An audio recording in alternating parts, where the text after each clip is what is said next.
எல்லாருக்கும் வணக்கம். இன்றைய சத்துணவு ஸ்பெஷல் வந்து தக்காளி முட்டை புளி சாதம் ரெடியாக இருக்குது. வாங்க சாப்பிடலாம்.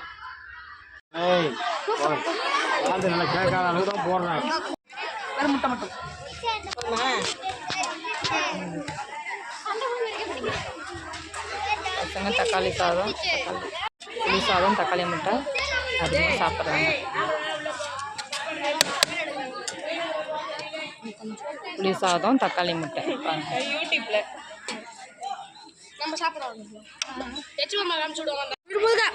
பேசாத தக்காளி முட்டை சேர்த்து வாங்கப்பா.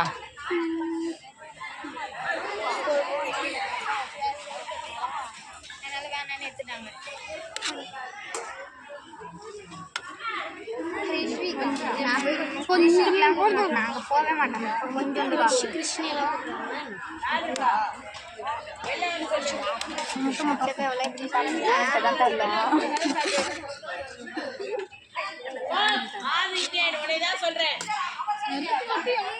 இவ்வளோ பசங்க அருமையாக சாப்பிட்றாங்களா? வாங்க எங்கள் ஸ்கூலுக்கு நீங்களும் சாப்பிட்லாம். நன்றி, வணக்கம்.